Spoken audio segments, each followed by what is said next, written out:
两人与剧组其他演员同事都一一打过招呼后，没闲聊几句就要开始走彩排流程了。游戏环节不需要彩排，大概知道是个什么游戏就行。主要还是彩排演唱环节，现场音响、灯光和走位调度等都需要调整。肖战部分几乎是整个演唱环节的最后了。最后一个表演曲目是他和王一博的主题曲合唱，因而他在彩排自己的 solo 曲目时，王一博已经在台下等着了。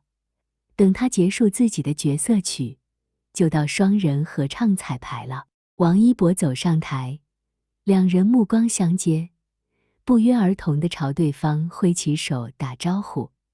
两人都戴着黑色口罩和鸭舌帽。肖战穿着红色的格子长袖外套，里面是一件卫衣。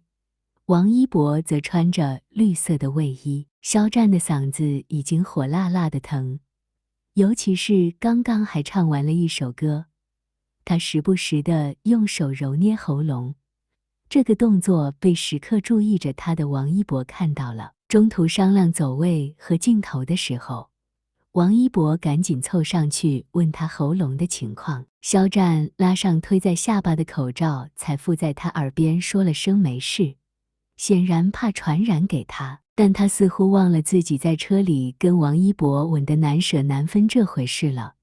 要传染的话，早就传染了。彩排结束后，肖战的嗓子明显很难撑到晚上的正式演唱了。王一博拜托熟人联系了一间私人医院，然后拉着肖战上车去医院了。做了一番快速恢复的治疗后，效果还不错。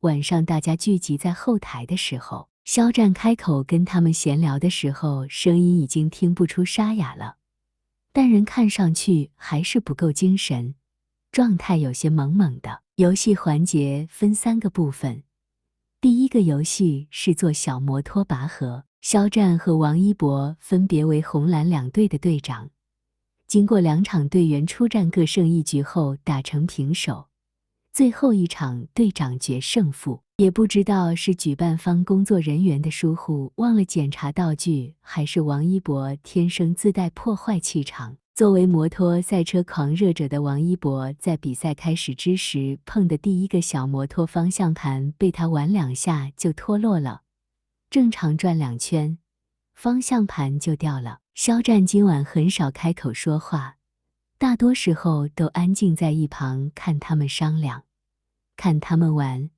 而且他的注意力很难集中，大部分时候也都分在了一博身上。终于准备好开始了，他突然想到游戏开始前王一博说的那句“你好像没赢过我”，然后卯足了劲往前冲。肖战一脸懵了起来，他没想到这么轻易的赢了，以王一博的胜负欲。于是他在走近王一博跟他握手的时候，忍不住问了他是不是故意输的。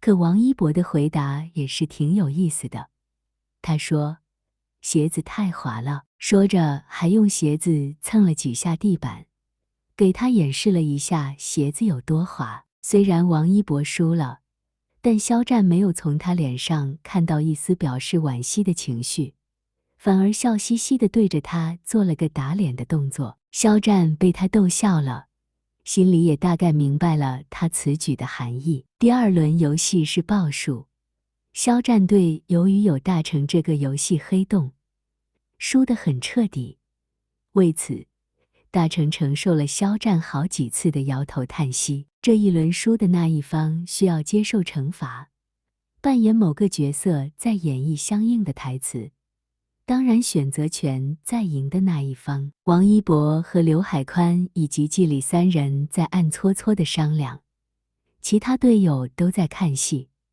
他们心中都有了一个相同的答案，王一博肯定会选肖战，不管是个人喜好原因，还是满足观众或粉丝心中的意愿，肖战显然是最合适的人选。然而在王一博说出了大佬这个人设后，毫不意外地迎来了肖战的几个警告的眼刀子。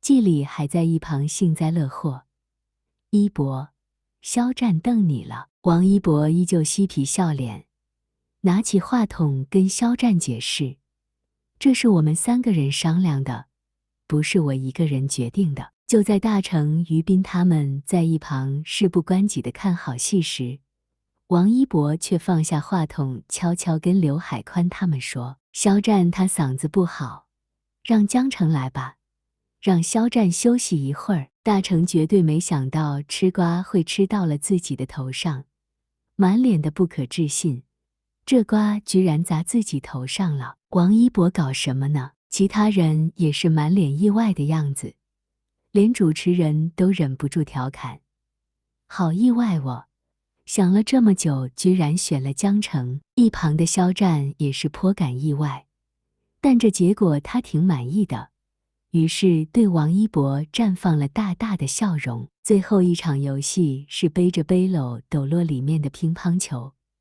输的一方依旧是王一博队。惩罚是一开始就有2位队长写好了的，肖战写的是可爱5连拍。好吧，这惩罚可以说是非常良心了，谈不上惩罚。王一博显然是大家最期待的那位，但他只是站在那，表情都不带换的。从1到5的区别就是手指头上的数量而已。演唱会的尾声依旧是由肖战和王一博的合唱来结束。肖战今晚的嗓音状态还是极差的，好多次没在音准上，双人合唱部分高音上不去，还是王一博帮他抗了起来。肖战满眼感激地看着他。第2天早上2人分别，傍晚又回来，一来一回间，2人都不由得对南京这座城市多了些亲切感。肖战嘴角无力地扯了扯，慢慢低下了头，昏暗的阴影遮住了他的眼眸，让人看不清情绪。怎么了？还很难受吗？看着肖战低垂着脑袋，嘴边的笑意急剧收起，王一博顾不得会引起台下粉丝的声声尖叫，明显地将肩膀倾向肖战，瞬间将头抬起，眼睛重新盛满笑意地看向王一博。没事，很好。不知道为什么，王一博总觉得肖战的眼神里多了些什么，多出来的这些东西让他感到心慌。没等王一博仔细地去揣摩肖战眼中多出的内容，音乐声就准确响起。第2场南京演唱会正式开始。陈情男团在古风歌舞声中缓缓升到台前，台下的尖叫声、呐喊声、鼓掌声，声声如潮。肖战似乎被这些声音提醒，耳边更是回响起王胜胜那低沉的声音，不露痕迹地将脚步向旁边的卓成挪了一步，他却忘了王一博一向对他亦步亦趋，跟着他挪动的方向靠近，以至于和海宽之间明显加大的空隙，都足以站下另一个人。流程进行得很顺利，王一博以前的发言还会让肖战担心被别人看出纰漏，到后期王一博甚至比肖战更加谨慎，任谁也挑不出端倪。肖战的神经逐渐放松，思绪却飘向了远处，想着之前和王一博采访时的备战状态，那时候可真好。王一博认真审题，他偏过头看了一眼肖战的卡片，瞄到了师姐。他想了想，在纸上写下司机2字，毕竟在那个剧组时期，司机常常载着他上山下山进出剧组，而且现在拍戏还是这个司机载他呢。王一博写完后就这么摊着卡片，肖战转头不小心看到他卡片上的内容，有点惊讶，他被王一博这不按套路出牌的行为逗笑了。王一博看到肖战笑了也跟着笑，大大方方给他看。过了一会儿，他又想到了什么，在卡片下方的空白处写上战歌，并在司机2字的旁边打了个乘以，然后用空白卡片盖住了下方的战歌，只露出了司机。然而他这一幼稚举动全然落在了旁边的兄长刘海宽的眼里。王一博写完后注意到右边的视线，转头对上刘海宽的眼神，却完全不尴尬不害羞，大大方方对他笑。刘海宽无奈摇头失笑，估计在想，这皮孩子没救了。高高的青山上，萱草花开放，采一朵送给我，小小的姑娘。